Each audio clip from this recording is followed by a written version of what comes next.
Hello, and a very quick vlog. Let's try and make it really speedy. I want to tell you a very quick story about something that's sort of related to singing but not.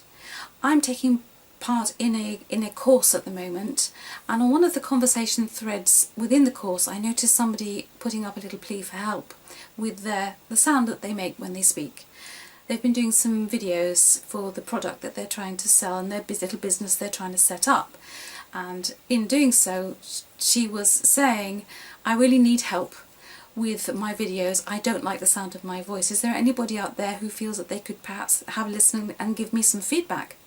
So I offered, because obviously I have an invested interest in people's voices and helping them to own what they've got. And I was interested to see, I didn't know this woman, and I was interested to see what she would send me. So she did send me some videos to look at, and to my surprise, she was a beautiful young woman called Judith. So Judith, this is for you. I looked at her video, and this was one that she had worked on very hard. She'd done about 60 takes, she told me, and she was full of self-criticism. She didn't like the way her voice sounds, the fact that she thought her voice sounded expressionless, but this was the biggest thing, that actually the tone, the sound, was far too low. Well, I promised I'd look, and I did look, and I gave her a critique, a very sort of basic one. I'm just looking at it on the screen here. And I just said, actually, as a vocal teacher, I know many people who do not like the sound of their voice. They often try to change it, but you know, your voice is your voice, is your voice. It's you. I cannot hear any of the flaws that you can. Your voice doesn't have a deep tone at all.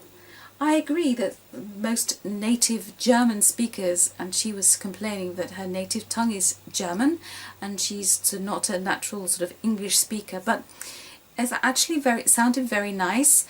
And I was agreeing that most German speakers do tend to have quite a sort of level way of speaking. They don't have many ups and downs and inflections. But actually, there are lots of people I can think of, you know, not just Germans, who speak like that. And it is something that is worth being aware of when you're videoing yourself speaking. The main thing in the video is that you have to learn to be authentic, to be the real you. And be feeling comfortable with who you really are is going to take practice. And I asked that she should spend more time just getting comfortable on the camera, because she really did look lovely. Then the added thing I put in there was that from a vocal perspective, purely with my actual professional hat on, what I detected was that she was rushing the actual speed of delivery of what she was talking about, to the point where she wasn't actually allowing the breath in adequately enough. So what was happening was all of this and the muscles had become sort of tight. Alright, and what happens then is that if not enough air goes in, everything rides high. And what we hope to do is to breathe in very naturally, relax the throat muscles as we do, letting the air in over an open throat, and that allows and encourages the larynx to relax, and therefore promoting a much better vocal connection. You're going to get much better range of harmonics, and even, you know, feel more courageous about using inflection, which is so important when you're speaking to people.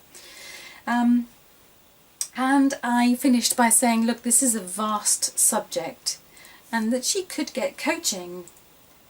And then it's about switching on that camera enthusiasm and persona, which that's what I'm trying to work on as well. Something that I would do in a concert quite instinctively is become far more alive and really aim to communicate with my audience big time, especially not only during the songs, but actually in between each song, if I'm doing a little introduction or something like that.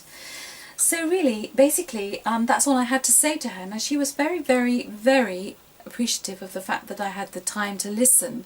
There was an element of acceptance in her gratitude, that actually there is no quick fix, and it is going to take time to practice, and to, especially if you are naturally a fast speaker, you will need to take the time to slow down, listen to yourself, appreciate what you're hearing, and then try again. In time, it's something you become far more aware of, and it's like anything, you become more confident. So she was very happy, and so was I, because I was really wanting her to not feel that she couldn't be herself, that somehow she didn't have all the right ingredients that you need to make that proper connection online and in a video. Anyway, it is food for thought that use of your voice, whether you're a speaker or a singer, starts from in here. You have to develop that self-confidence and then learn the craft of actually forming your words and speaking them and being yourself, and that's really, really important.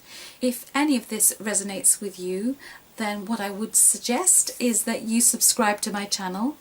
You can find lots of different ways of contacting me in the details box below this video, and I look forward to helping you along your journey, whatever that may be. But I'm going to stop there, and more next time. Okay, bye for now.